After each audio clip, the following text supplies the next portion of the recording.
Hello and welcome to the fit Rasoi. Recently हम Lucknow trip पे गए थे और वहाँ एक फेमस स्टॉल पे कबाब ट्राई किए।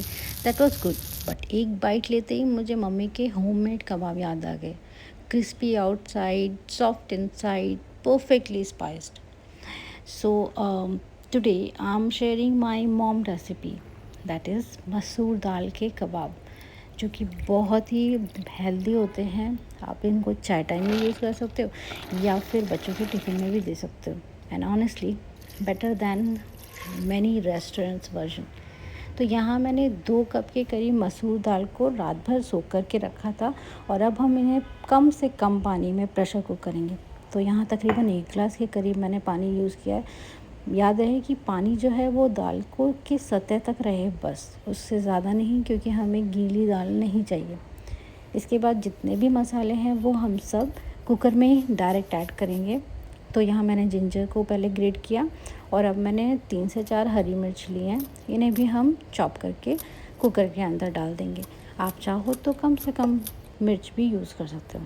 फिर काली मिर्च 3 से 4 दाने उसके, और 2 लौंग मैंने यहाँ पे डाली हैं, और इलायची, हरी इलायची। ये काली बड़ी वाली इलायची है जिसके सिर्फ अंदर के सीड्स हमें यूज़ करने हैं। तो मैंने इसे इमामदस्ते में कूट के फिर यूज़ किया है, क्योंकि कभी कभी मिक्सी में वो चल नहीं पाते, बारीक हो नहीं पाते, और फिर वो हमें मुंह में आएंगे। तो उसका पाउडर बना के मैंने ये ऐड कर लिया है। और अब इसके बाद हम इसे प्रेशर कुक होने के लिए रख देंगे, सिर्फ 1 विसिल आने तक। इससे ज़्यादा हम इसे बिल्कुल नहीं पकाएंगे। तब तक में मीनवाइल हम एक चॉपिंग कर लेते हैं अनियन की। बहुत ही रफली 2 अनियन को मैंने यूज़ किया है और इसे रफली चॉप करना है, कोई फाइन चॉप करने की ज़रूरत नहीं है। तो हम इसे आराम से चॉप कर लेते हैं।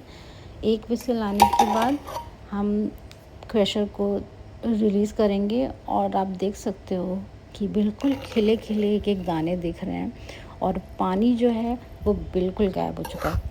तो इसीलिए कम से कम पानी डालना है, क्योंकि अगर पानी ज़्यादा रहा तो हमारी दाल जो है वो ओवर कुक हो जाएगी। अब इसे अच्छे से ठंडा करना है, तो किसी भी फ्लैट बर्तन को लीजिए और उसके अंदर इन मसूर की दाल को फैला लेंगे। और अगर आपके पास अच्छा खासा टाइम है तो इन्हें आराम से 15 टू 30 मिनट्स रेस्ट दें, ताकि इसका जितना भी पानी बचा हुआ है वो इवेपोरेट हो जाए। तो हम इसे बिल्कुल अच्छे से खुले में 15 से 20 मिनट के लिए ठंडा होने देंगे।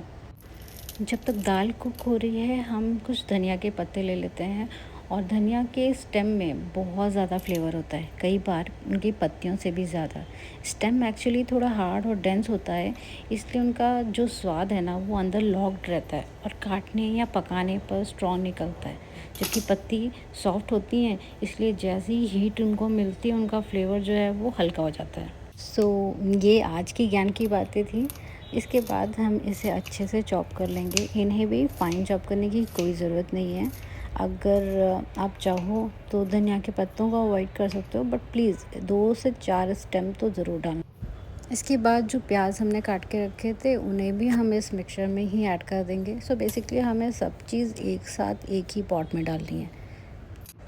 इसके बाद एक फुल नींबू का रस हमें इसमें ऐड करना है।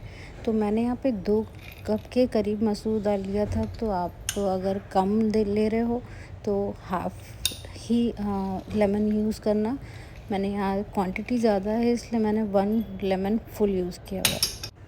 अब इसके बाद इसमें जाएंगे कुछ बेसिक मसाले, जैसे कि 1 चम्मच अमचूर पाउडर, 2 चम्मच के करीब धनिया पाउडर, लाल मिर्च का पाउडर 1 टेबलस्पून, और इसके बाद हम इन सारे मिक्सचर को अच्छे से मिक्स कर लेंगे। और फिर हमें इसे एक मिक्सी के जार में ट्रांसफ़र करना है। तो मैंने हाफ़ कप डाला है ताकि ये अच्छे से ग्राइंड हो सकें, और ये स्मूथ सा एक पेस्ट उनका रेडी हो चुका है। अब अपने हाथों को थोड़ा सा ग्रीस करेंगे और उसकी छोटी छोटी सी टिक्कियाँ फ्लैट करके अपने हाथों की मदद से उनको शेप देके बॉल जैसा, और उसको फ्लैटन करके एक साइड में रखते जाएंगे। मैंने यहाँ पे अपनी सारी टिक्कियाँ बना ली हैं। तो मेरी बेसिकली 14 से 15 टिक्कियाँ बनी थी इस मिक्सचर से। तो अगर आप कम चाहते हो तो आप थोड़ी सी दाल को कम यूज़ करना। अब एक पैन लेंगे और उस पर ऑयल ग्रीस करके इन सारी टिक्कियों को उस पर धीमी आंच पर सेकने देंगे। आंच हमेशा धीमी ही रहेगी ताकि ये अंदर तक कुक हो सकें और ऊपर जो उनकी कवरिंग है वो क्रिस्पी सी हो जाए। तो आप देख सकते हो मैं जब इन्हें टर्न कर रही हूँ तो ये कितने प्यारे गोल्डन कलर में दिख रहे हैं।